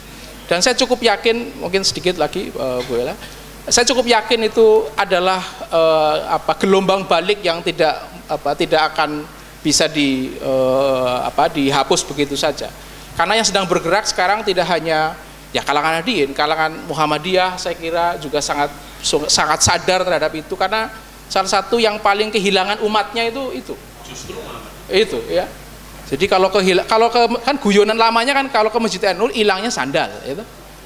Kalau ke masjid sebelah hilangnya umatnya kan gitu. Dan masjidnya sekalian. Gitu. Nah, saya kira kampus adalah medan pertarungan itu, dan itu terjadi di mana-mana, tidak terjadi di Unsud saya kira, tapi di mana-mana, dan itu tidak bisa dilakukan sendiri. Itu poin yang penting yang ingin saya sampaikan. NU tidak bisa sendirian, ya, kita harus bersinergi dengan banyak kekuatan yang lain yang disebut dengan Islam Indonesia itu, ya. Dulu waktu saya di Australia itu, kita pengurus PCNU itu kerjaannya salah satunya yang paling senang dikerjakan itu adalah ngompori teman-teman Muhammadiyah untuk bikin pengurus cabang istimewa Muhammadiyah di luar itu, ya, karena itu yang kita anggap sebagai saudara gitu, ya, meskipun pada akhirnya bareng-bareng lagi gitu, ya. Tapi saya kira yang bisa sampaikan dalam konteks hari ini, saya kira teman-teman KNU bisa melakukan peran-peran seperti itu. Apa-apa tadi yang sudah disampaikan oleh Pak Yedian, ya Pak Makbul dan Pak Maksum, saya kira ya warning yang meskipun kelihatannya hari ini mungkin menjadi klasik, karena radikalisme sudah mulai dimunculkan sejak 5 tahun yang lalu ya Pak, sebagai isu besar gitu ya. Tapi saya kira ini adalah warning yang akan selalu relevan, karena pertarungannya real di depan mata, dan tidak boleh setiap kita itu lengah gitu. Saya kira itu yang bisa saya sampaikan, ya, tidak banyak tentu saja, tapi saya kira semoga itu bisa menjadi bahan refleksi bagi kita dalam sesi diskusi nanti. Saya kira itu. Matur nuwun. Assalamualaikum warahmatullahi wabarakatuh. Waalaikumsalam. Yuk. Tepuk tangan yang meriah untuk keempat narasumber yang sangat hebat ini. Kami atau saya moderator diberi waktu 30 menit untuk memberikan kesempatan kepada peserta. Kebetulan ini peserta narasumber saya sampaikan ada 27 perguruan tinggi seluruh Indonesia yang mewakilkan pesertanya hadir pada Munas KMNU ini. Dan ada utusan dari Malaysia. Dan ini termasuk terima kasih kepada panitia yang sudah sangat hebat itu dan bekerja keras sehingga narasumber empat-empatnya bisa hadir dan didukung oleh Pemda Banyumas, jajaran aparat keamanan dari Kabupaten Banyumas yang sangat luar biasa. Kami persilahkan 2 sesi untuk 6 pertanyaan ya. Pertanyaan pertama itu ada 3. Ayo. Assalamualaikum warahmatullahi wabarakatuh. Nama saya Yasha Najmihun Arashi, dipanggil Yasha. Saya dari PMII Komisariat Jenderal Sudirman. Mohon izin bertanya.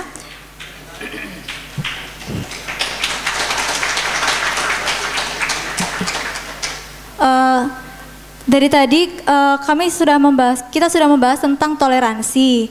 Namun pertanyaan saya adalah bagaimanakah batasan toleransi yang ideal itu di Indonesia, baik antar kaum beragama maupun antara di Islam itu sendiri? Karena sekarang kalau saya lihat di sosial media justru pertikaian toleransi yang ideal itu marak terjadi begitu antara kaum Islam sendiri.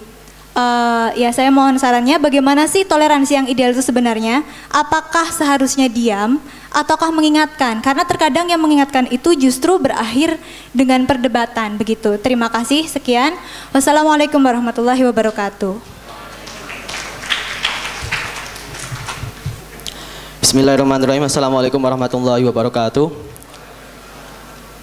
Yang saya hormati para alim, para ulama, yang saya hormati kepada 4 pembicara yang sangat sensasional dan fenomenal pada kesempatan kali ini. Tepuk tangan untuk semua pembicara.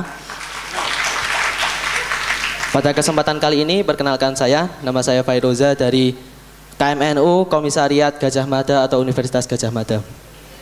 Di sini saya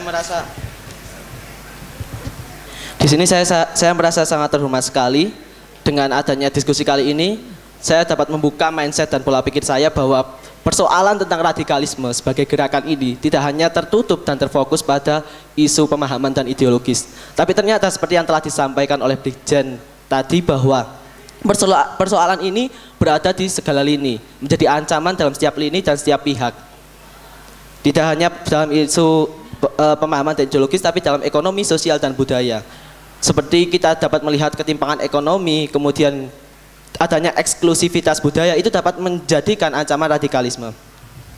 Kemudian pertanyaannya, bagaimanakah kondisi yang realistis yang dapat diwujudkan untuk menangani dan menumpas radikalisme yang bisa dilakukan oleh setiap pihak, dan itu bisa dijamin diwujudkan, dan bisa dijamin pola seperti ini tidak terjadi secara terus-menerus dan berulang lagi. Sementara kita tahu pada faktanya, mereka yang terjerumus dalam ideologi radikalisme itu karena ideologi ini menawarkan apa yang tidak ditawarkan oleh dunia ini. Mereka merasa pupus harapan dan mereka merasa tidak ada surga atau tidak ada kenikmatan yang mereka dapatkan di sini. Sehingga ketika mereka ditawarkan kenikmatan afterlife atau setelah hidup, yaitu surga, mereka akan mencari jalan itu. Bagaimanakah surga? Maka di sini saya dapat mengambil kesimpulan, mereka tidak akan berhenti untuk ikut dalam gerakan radikalisme ketika surga di dunia tidak dapat mereka rasakan. Maka bagaimanakah kita dapat mewujudkan itu semua? Terima kasih. Wassalamualaikum warahmatullahi wabarakatuh. Bismillahirrahmanirrahim. Assalamualaikum warahmatullahi wabarakatuh. Ya, perkenalkan nama saya Afwan Muhammad Rizky dari KMNU Brawijaya. Saya sebelumnya ingin bertanya langsung kepada Bapak Lutfi ya terkait tadi. Saya sebenarnya senang sekali karena Bapak tadi menjelaskan dengan baik antara perbedaan ancaman, konsep ancaman, radikalisme, terorisme, dan intoleransi, dan juga banyak membahas tentang penelitian. Nah, ada sedikit pengalaman saya itu meneliti tentang intoleransi atau radikalisme di Rohis di Brawijaya tahun 2018 yang kemudian saya bukukan ke dalam buku saya. Nah, itu masalahnya adalah ini ketemu, yaitu adalah antara dua aspek teologis mereka bilang, dan juga aspek tidak terbiasa budaya membaca atau bergaul dengan orang lain, positivistan tadi seperti Bapak bilang gitu. Nah, pertanyaannya adalah kita sebagai badan NU atau orang yang punya organisasi masalah itu kebanyakan menurut data itu budaya membaca kita itu sangat rendah. Kalau saya nggak salah 1% seperti itu. Kemudian disusul lagi untuk menulis di bawah itu lagi. Nah, menurut Bapak, bagaimana caranya kita sebagai mahasiswa atau membiasakan narasi klasik itu, yaitu adalah untuk mungkin mempersering baca ataupun meningkatkan kepekaan kita dalam hal ilmiah, yang fungsinya adalah untuk menyusun strategi secara khusus demi untuk memberantas radikalisme, terorisme, dan intoleransi yang tidak dapat kita samakan. Terima kasih. Wabillahi. Assalamualaikum warahmatullahi wabarakatuh. Mungkin saya mengawali ini menjawab pertanyaan sahabat tadi dari Brawijaya ya, kami dari Brawijaya. Saya kira ini hanya afirmasi ya, bukan bertanya tapi menegaskan saja. Saya sepakat dengan pandangan Anda bahwa meningkatkan literasi itu bagian penting dari menangkal sejak dini ya penyakit radikalisme dan intoleransi itu. Karena apa? Karena sekolah tinggi hari ini itu memang tidak selalu identik dengan literasi, ya kan? Itu karena ada ada kecenderungan ya sekolah itu ya sekolah. Nah, tapi literasi dua hal yang berbeda. Idealnya itu dua hal yang berjalan seiring gitu ya, tapi seringkali tidak terjadi. Saya kira sudah saatnya teman-teman KMNU atau yang lain ya dalam hal literasi ini tidak hanya terpaku kepada bidang ilmu ya. Karena apa? Karena soalan radikalisme itu kadang-kadang butuh keluasan berpikir, keluasan pandangan gitu. Kalau kita kuliahnya misalnya di teknik itu bukan tidak berarti menutup kesempatan kita untuk belajar dan membaca yang lain gitu ya, itu. Saya kira itu yang penting, literasi, tapi bukan hanya literasi, tapi literasi yang holistik, yang semua hal kita terbuka untuk menerimanya itu. Dan yang kedua, saya kira literasi juga tidak cukup kalau hanya literasi. Yang kedua adalah membangun komunikasi lintas kelompok ya. Bahwa bergaul dengan sesama golongan itu menyenangkan, iya. tapi akan lebih menyenangkan lagi kalau bergaul dengan lintas, itu kan? Itu. Jadi banyak temuan penelitian menunjukkan bahwa mereka yang terpapar dengan gagasan-gagasan radikal itu adalah mereka yang membacanya sudah dibatasi, yang kedua bergaulnya juga dibatasi, gitu. Ya, saya tahu beberapa kelompok yang hari ini mendapatkan cap radikal, ya, radikal dari 3 aspek itu kerjaan pertama mereka setelah merekrut biasanya adalah membatasi bacaan, ya kan? Membaca batasan. Jadi kamu boleh baca misalnya tafsir ini, tapi tidak boleh tafsir yang itu. Kamu boleh baca buku agama ini, tapi tidak boleh baca yang itu. Nah, itu saya kira penyakit sindrom pertama kenapa radikalisme itu bisa menyebar. Ya, karena membaca yang luas itu membaca itu kan berdialog kan dengan banyak pandangan yang berbeda. Jadi sekali kita dibatasi membacanya, saya kira itu berbahaya. Gitu. Yang kedua, membatasi pergaulan. Memang sih jargonnya menarik ya. Oh, haram berpacaran misalnya kayak gitu. Bukan saya mendorong pacaran, bukan. Gitu. Tapi bergaul ya sewajarnya seperti anak muda bergaul gitu. Itu penting gitu. Jangan sampai kita nyaman hanya dengan bergaul di antara kelompok sendiri atau ya terbatas gitu. Ya. Kan kalau salah satu di pelajaran ta'lim katanya mencari ilmu tuh harus jauh, Pak ya. Nah, saya memahaminya, menafsirkannya jauh itu ya tadi, dolane sing adoh. Kalau teman-teman aktivis itu dolane sing adoh, kopine sing kental, tidurnya ngasih sampai malam gitu. Ya itu maksudnya ungkapan yang populer ya. Jadi saya kira kalau 2 hal itu dilakukan, saya kira memang potensi untuk kesana itu lebih kecil, dan itu memang sudah ditunjukkan. Saya kira pendekatan psikologis, pendekatan sosiologis, saya kira sudah mengkonfirmasi itu. Mereka yang terpapar dengan radikalisme adalah mereka yang memang sudah tertutup bacaannya dan tertutup pergaulannya. Saya kira itu yang bisa saya sampaikan, mungkin yang lain bisa ditambahkan. Monggo. Terima kasih. Prosek ya, mangke. Saya ngerampungi panjenengan berdua. Saya ingin merespon pertanyaan dari bagi orang tua yang menarik itu yang perempuan. Ya, ini agak bias gender. Podo karo moderator. Jadi gini, toleransi yang seperti apa idealnya? Memang kalau kita berbicara toleransi, seringkali kita ini disindir. NU itu kalau dengan sama Muslim tidak toleran, tapi dengan yang beragama lain, bahkan tidak yang beragama lain, dengan yang kafir toleran, dengan sama Muslim tidak toleran, kadang-kadang begitu. Nah, ini ada landasannya bahwa apapun yang dilakukan oleh NU itu pijakannya adalah kemaslahatan. Ya. Nah, toleransi itu urusannya adalah kemaslahatan. Ya. Kemaslahatan. Kalau sesama tetangga kita, kenapa harus ditolerir kalau membahayakan kemaslahatan? Peaceful coexistence, hidup berdampingan, damai, lana ummatun wahidah. Itu yang penting sekali. Ya. Rasulullah selalu menciptakan, selalu menekankan bahwa mereka semua adalah umat yang satu. Dalam aneka multikultural yang beliau hadapi. Kemudian setiap khutbah Jumat beliau menekankan wala udwana illa ala dzalimin. Tidak pernah ada permusuhan, ya, kecuali tidak pernah ada jarak, tidak pernah ada permusuhan, tidak pernah ada perselisihan kecuali terhadap yang zalim, ya, zalim. Dan zalim itu tepatnya tidak agama. Ya. Beliau menjamin agama apapun di agama Madinah itu, karena semuanya adalah umat yang tunggal kecuali yang zalim. Visi misinya untuk kebangsaan jalan, oke, maka kita saudara. Kalau tidak, jadi tergantung pada persoalan kemaslahatan, bukan pada persoalan keyakinan. Apalagi NU kan terkenal dengan jargonnya Darul Mafasid muqaddam ala jalbil masoleh. Terutama kalau sudah membahayakan, menghindari bahaya itu, ya, itu diutamakan, lebih penting daripada membangun kemaslahatan. Ya, jadi kemaslahatan itu penting sekali sebagai pertimbangan. Tapi kalau ada yang mengganggu kemaslahatan, yang menciptakan kerusakan tadi, itu lebih penting daripada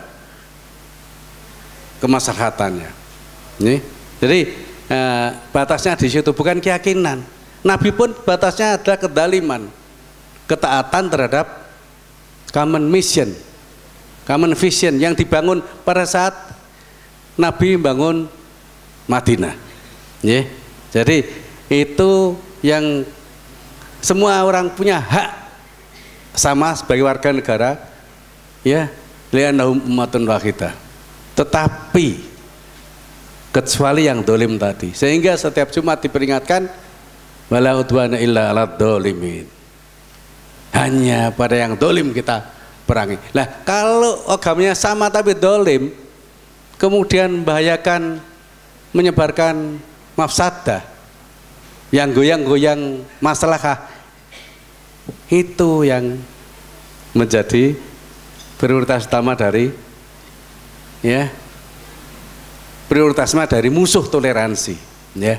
Jadi bukan agamanya, bukan, ya, karena memang seringkali kita dikritisi NU itu kalau ada orang gereja Natalan dijaga, diamankan, tapi ada 212 tidak mau ikut. Jadi perspektifnya yang harus kita pahami, ya. 212 tidak mau ikut, tapi Natalan di gereja ikut. Itu kira-kira gitu ukurannya itu, jadi bukan keagamaan, tapi ukurannya adalah kemaslahatan bersama. Yang lain urusannya Pak Jenderal dan Pak Yai. Baik, terima kasih. Sebuah operator mohon dibantu slide 17 dari paparan saya tadi. Baik, terima kasih atas apresiasinya, ya, rekan-rekan dari mahasiswa. Memang batasan daripada intoleransi yang ideal, ya, itu karena kita berada di negara Indonesia, ya, negara yang Bhinneka Tunggal Ika, di mana di sini di negara kita itu berbagai macam agama yang sudah disahkan selain Islam, ya. Ada Protestan, ada Nasrani, Buddha, Hindu, Percayaan dan sebagainya. Nah, mungkin itu juga menjadi suatu melihat dari sisi di mana negara Indonesia adalah bukan seperti negara seperti di Arab, ya. Nah, jadi oleh karenanya apabila batasan toleransi ini dari pakar hukum Arab tentunya beda dengan pakar hukum yang ada di Indonesia. Kenapa? Karena disesuaikan dengan situasi dan kondisi yang ada di negara Indonesia. Nah, karena kita berbagai macam budaya, tadi udah saya singgung kan, pasal 17, halaman 17, mau terakhir sebelum penutup. Nah, tadi sudah saya singgung, Indonesia itu terdiri dari 1000, ya, adat istiadat. Bayangkan, saya di Aceh ada sekitar 8 sampai 10 adat. Adat Gayo beda, adat Pidi beda, adat Melabu beda, adat adat Tapak Tuan beda, ya. Begitu juga di Papua ada suku Yali, suku Dani, itu beda-beda Bapak Ibu sekalian, rekan-rekan semua. Nah, jadi makanya bahasanya juga beda. Bayangkan satu negara 700 bahasa. Apakah ada di negara-negara lain yang satu negara bahasanya sampai 700? Itu yang ada hanya di Indonesia. Jadi rekan-rekan harus bangga hidup di Indonesia, dari satu negara tetapi ada sekitar 700 bahasa. Karena satu provinsi aja itu bisa sampai 10 sampai 20 bahasa yang berbeda-beda, baik itu logatnya maupun artinya. Jadi oleh karena itu toleransi di sini adalah disesuaikan dengan kehidupan masyarakat yang ada di Indonesia. Ya, apabila mungkin sekarang besok itu udah tahun barunya rekan kita yang Imlek ya. Nah, bagaimana toleransi kita terhadap mereka? Ya, karena sang proklamator Soekarno-Hatta itu tidak menjadikan negara Indonesia menjadi negara Islam. Ingat, enggak seperti itu proklamator Bung Karno. Ya, karena mereka tahu, Pak Bung Karno itu tahu bahwa negara itu adalah negara kita adalah negara Bhinneka Eka Tunggal Ika yang memang bermacam-macam adat istiadatnya. Nah, kita lihat ya di 17 ya di situ ada itu bahwa rekan-rekan sebagai mahasiswa di situ saya menyampaikan bahwa sebagai apa yang harus dilakukan sebagai mahasiswa adalah sebagai agen perubahan ya dalam membangun daya tangkal terhadap pihak radikalisme. Kemudian yang kedua, mampu mempertahankan nilai karakter dan jati diri bangsa. Kemudian yang tiga yang harus dilakukan adalah cepat dalam merespon dan mengklarifikasi isu yang berkembang. Kepada siapa responnya? Kepada petugas. Misalnya yang paling di desa adalah Babin Kamtibmas, atau misalnya di kecamatan adalah Polsek, atau lebih tinggi lagi adalah Polres. Kemudian yang keempat yang harus dilakukan oleh para mahasiswa adalah sebagai generasi harus memiliki sense of crisis ya di dalam semua aspek yang punya implikasi, memiliki naluri rasa kebangsaan dalam merespon dinamika dalam masyarakat. Demikian, terima kasih. Ya, ini saya di bagian yang paling akhir. Sebenarnya semuanya kayaknya udah dijawab ya. Tapi saya mau mengingatkan saya sendiri ya tentang dua kata yang berdekatan suaranya. Satu adalah toleransi. Dalam bahasa Inggrisnya tolerance. Yang kedua adalah toleration atau tolerasi. Itu dua hal yang berbeda. Toleransi atau tolerance itu adalah capaian masyarakat untuk hidup bersama di dalam keragaman. Yang kedua, tolerasi atau toleration. Ini adalah hubungan asimetris warga negara dengan negara. Yang aparatur negara menegakkan toleransi ini untuk menjamin tidak adanya diskriminasi. Ini ada dua hal yang berbeda. Bang Thoyib sudah pulang berapa lebaran? 3 lebaran.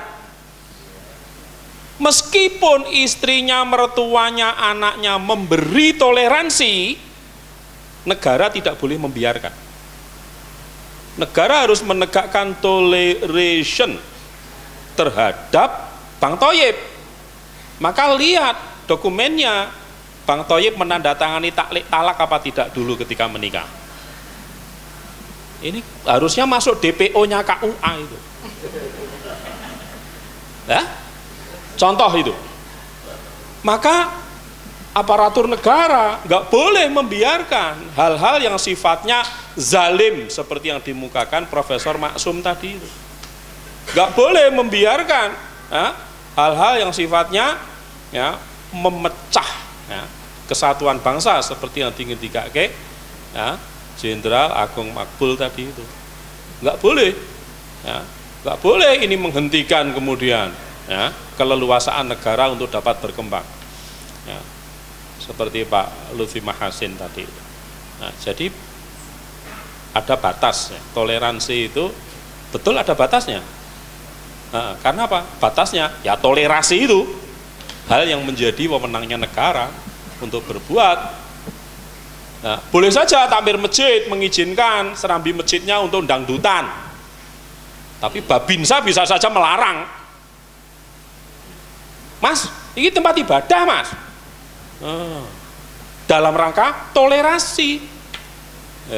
Menegakkan hubungan asimetris warga negara dengan negara. Nah, terakhir, PR buat kita nanti baca Quran surah Al-Anfal ayat 63. Karena saya di Suriah, saya perlu mengingatkan hal-hal tematik seperti itu. Ada aset yang lebih mahal daripada kekayaan seisi bumi, yaitu kerukunan.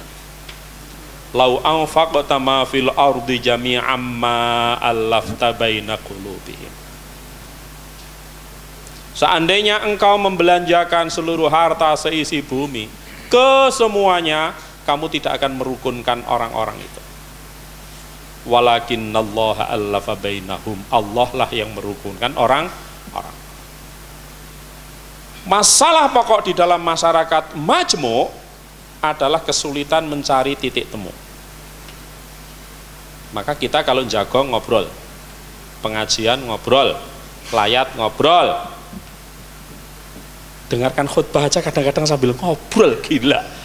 Dengarkan studium jenderal aja ngobrol. Karena apa? Gak ada beban kalau ngobrol itu, gak berakhir dengan komitmen. Kesulitan masyarakat majmu' ada dalam bukunya Profesor Mahfud MD itu adalah kesulitan mencari titik temu. Maka begitu ada kesepakatan, ada titik temu, jaga dan rawat benar-benar hal itu. Wa ja'ala bainakum syu'uban wa qabaila. Kita sudah membentuk kebangsaan Indonesia.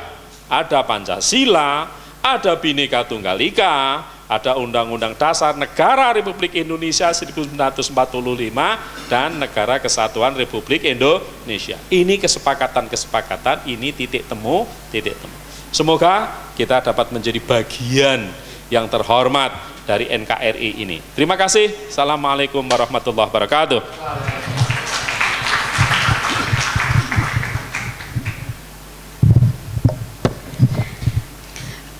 Terima kasih dengan berakhirnya materi atau jawaban dari Bapak Kiai Haji Dian Nafi. Tidak ada pertanyaan lagi karena waktunya sudah melewati yang ditentukan oleh panitia. Saya mohon maaf, walaupun sebenarnya masih banyak sekali dan narasumber yang sangat luar biasa itu tentunya peserta masih ingin menyampaikan dan ingin memberikan pendapat. Oh, dilanjutkan di Munas. Garis besarnya begini, KMNU nasihat daripada garis merah yang bisa saya tarik itu adalah toleransi itu adalah capaian masyarakat untuk hidup bersama dengan keberagaman. Tetapi beragaman ini bisa kita memiliki jiwa yang besar kalau kita antara kuliah, sekolah dan literasi itu ideal seiring sejalan dan tidak membatasi pergaulan serta tidak membatasi bacaan sehingga kita akan memiliki pandangan yang sangat luas dan holistik. Terima kasih para narasumber yang telah menyempatkan waktunya berbagi pencerahan kepada generasi muda keluarga besar Nahdlatul Ulama. Saya ucapkan selamat bermunas, semoga semakin luas wawasannya dan semakin menjadi agen kerukunan umat beragama dan berbangsa. Saya dari moderator mungkin ada banyak kesalahan, saya mengucapkan mohon maaf sebesar-besarnya. Wabillahi taufiq wal hidayah. Assalamualaikum warahmatullahi wabarakatuh. Akhirnya selamat bermunas. Beri tepuk tangan yang meriah untuk moderator dan seluruh pembicara pada siang hari ini. Acara selanjutnya yaitu pemberian kenang-kenangan dan foto bersama. Pemberian kenang-kenangan yang pertama kepada Brigjen Polisi Dr. Agung Makbul oleh Insinyur Sisno. Kepada beliau kami silakan.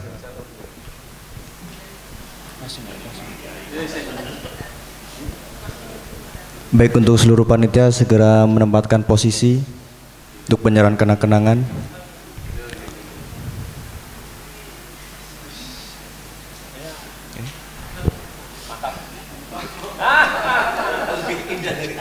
Dilanjutkan pemberian kenang-kenangan yang kedua kepada Profesor Dr. Haji Maksum Mahfud oleh Komisaris Polisi Mugiman SHMH. Kepada beliau kami silakan. Kamu yang baca.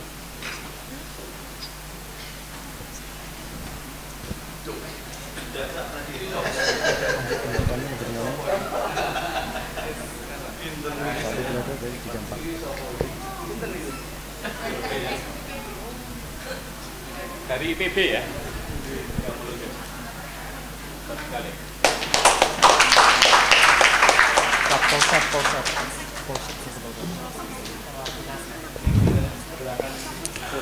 Pemberian kenang-kenangan selanjutnya oleh kepada Kiai Haji Muhammad Dianafi oleh perwakilan Kapolsek Purwokerto Utara. Kepada beliau kami persilakan.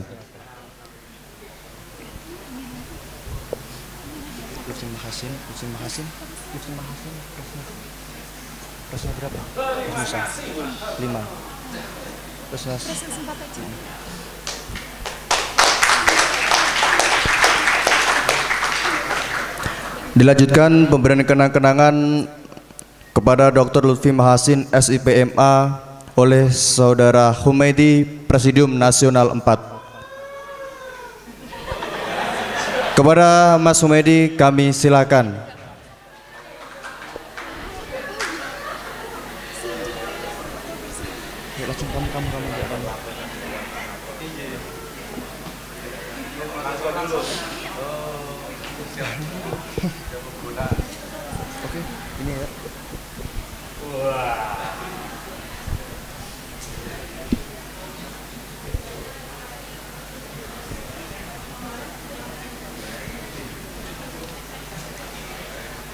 Beri tepuk tangan meriah sekali lagi untuk pembicara kita pada sore hari ini. Selanjutnya dilanjutkan dengan foto bersama.